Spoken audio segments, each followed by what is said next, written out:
পৃথিবীর সবচেয়ে দামি বস্তু হচ্ছে মহিলা, পৃথিবীর সবচেয়ে সম্মানী বস্তু হচ্ছে মহিলা, পৃথিবীর সবচেয়ে উত্তম বস্তু হচ্ছে মহিলা, শান্তি দেওয়ার বস্তু হচ্ছে মহিলা, তৃপ্তি দেওয়ার বস্তু হচ্ছে মহিলা, সার্বিক সুবিধা দেওয়ার বস্তু হচ্ছে মহিলা।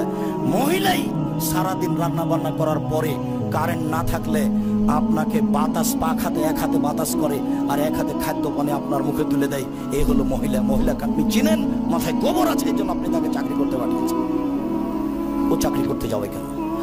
সর্ব ধরনের সুবিধার জন্য হচ্ছে মহিলা, সর্ব ধরনের কল্যাণের জন্য হচ্ছে মহিলা, সুখ শান্তি তৃপ্তির জন্য হচ্ছে মহিলা। আল্লাহ তাআলা তাকে এই জন্যই সৃষ্টি করেছেন। সে অশুভ ফল হতে পারে কি করে? ছি ছি ছি ছি ছি।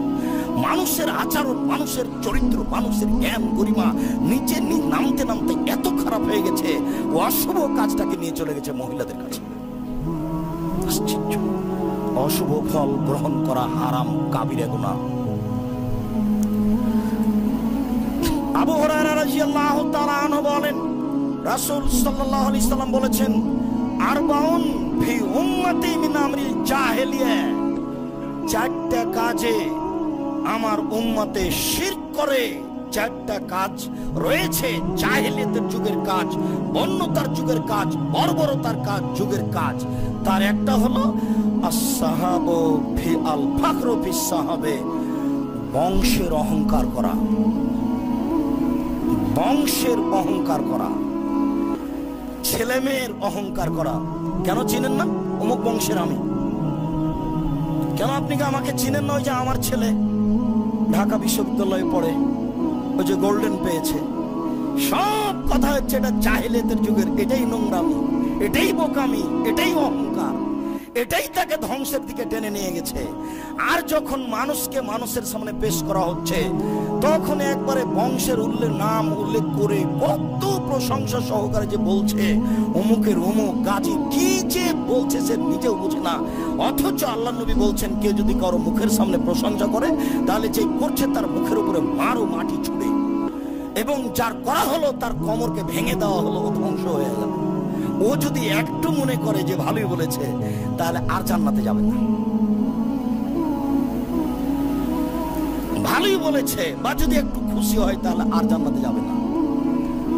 বংশের অহংকার করা জাহেলি যুগের কাজ, বন্যতার যুগের কাজ, বর্বরতার কাজের যুগের কাজ, এটাও শিরক। ওয়াতানবিল আনসাবে, বংশের নিন্দা করা।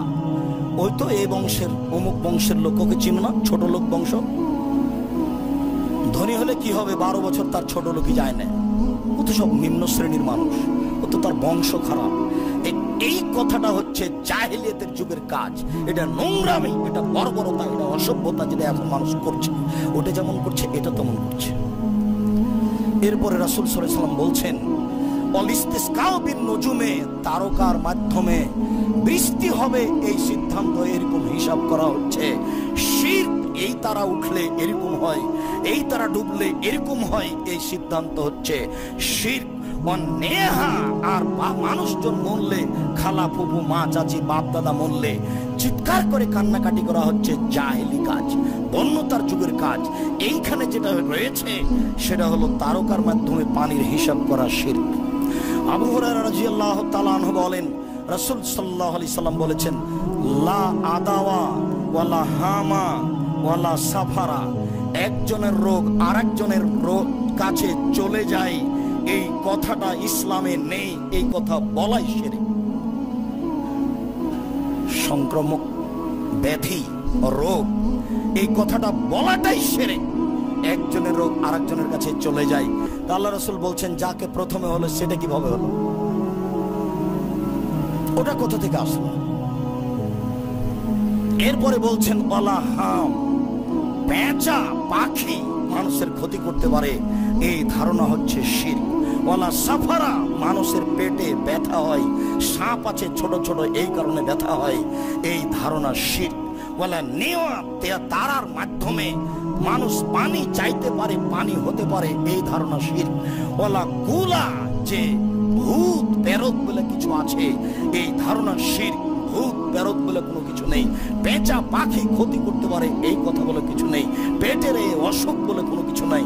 সেই সংক্রামক আপনার এই ধরনের ব্যাধি ব্যথা একজনের কাছ থেকে আরেকজনের চলে যায়, এই ধরনের ধারণা হচ্ছে শিরক, সম্পূর্ণরূপে হারাম। রাসূল সাল্লাল্লাহু আলাইহি ওয়াসাল্লাম এটাকে নাকচ করেছেন।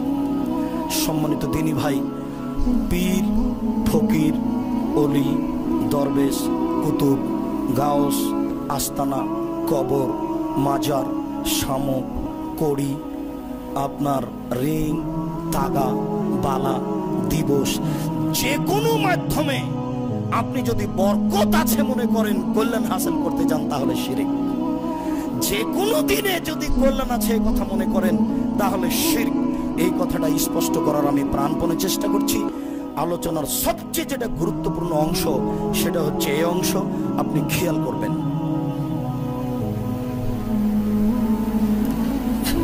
মালিক ইবনে আশারি আল আশজাই রাদিয়াল্লাহু তাআলা আনহু বলেন, খারাজা রাসূলুল্লাহ সাল্লাল্লাহু আলাইহি সাল্লাম মিন হুনাইন, হুনাইন থেকে, হুনাইনের যুদ্ধের পরে রাসূল সাল্লাল্লাহু আলাইহি সাল্লাম ওখান থেকে বের হলেন। ফামাররা বিশাজারাতিন, তিনি একটা গাছের পাশ দিয়ে পার হচ্ছিলেন। লিল মুশরিকিন, এটা ছিল মুশরিকদের গাছ, এটা ছিল হিন্দুদের গাছ। ওরা কি করত? ইউকালুলাহা জাতু আনমাতিন, সেই গাছটাকে বলা হতো জাতু আনমাত, এটা আরবি শব্দ। সেই গাছটাকে বলা হতো জাতু আনমাত, আনমাতের আনমাত ওয়ালা, সেই গাছটাকে বলা হতো জাতু আনমাত, সেই গাছটাকে বলা হতো জাতু আনমাত। ইয়াল্লিকুনা আলাইহা আসলিহাতাহুম, তারা তাদের তরবারি, তাদের যুদ্ধস্ত্র সেই গাছে ঝুলিয়ে রাখত। তো সাহাবীগণ আল্লাহর নবীকে বলছেন, ইজআল লানা জাতা আনমাতিন কামালাহুম জাতু আনমাতিন, আপনি মুহাম্মদ সাল্লাল্লাহু আলাইহি সাল্লাম আমাদের জন্য একটা গাছ এভাবে নির্ধারণ করে দেন, যেমন ভাবে তাদের একটা গাছ নির্ধারিত রয়েছে। তারাও তাদের তরবারি, যুদ্ধস্ত্র সেখানে ঝুলিয়ে রেখে কল্যাণ বরকত হাসিল করে, সুবিধা আছে মনে করে, আপনি আমাদের জন্য এরকম একটা করে দেন। এই পর্যন্ত বলতে আল্লাহ রাসূল প্রথমে বললেন সুবহানাল্লাহ, হায় হায় হায়, সুবহানাল্লাহ, হায় হায় হায়, সুবহানাল্লাহ। একই কথা, একই কথা। হাজা কামা কালা কওম মূসা, এইটা তো সেই কথাই হলো যেমন ভাবে মুসা আলাইহিস সালামের লোকেরা বলেছিল। এই কথা তো সেই কথা, এই কথা মুসার লোকের কথা, এই কথা তো সেই কথা, ওই বদ শ্রেণীর মুসা আলাইহিস সালামের সম্প্রদায়ের কথা। ছি ছি ছি ছি ছি ছি, মুসা আলাইহিস সালামের সম্প্রদায়রা বলেছিল, ইজআল লানা ইলাহান কামালাহুম আলাইহা, ওদের যেমন অনেক মাবুদ আছে, আপনি আমাদের জন্য কিছু মাবুদ করে দেন। সরস্বতী, ভগবতী, কালী, দুর্গা, লাত, মানাত, উজ্জা, হবল, ওদের অনেক মূর্তি আছে, আপনি আমাদের জন্য কিছু মূর্তি বানিয়ে দেন। তাদের অনেক মাবুদ আছে, আপনি আমাদের জন্য কিছু মূর্তি মাবুদ বানিয়ে দেন।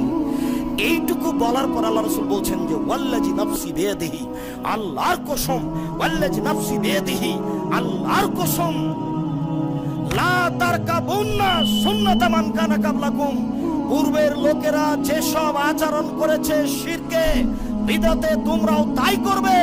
ইহুদি খ্রিস্টান শিরক বিদআত করতে যা করেছে তোমরাও তাই করবে, অবশ্যই অবশ্যই করবে। এক পায়ের জুতা যেমন আরেক পায়ের সমান,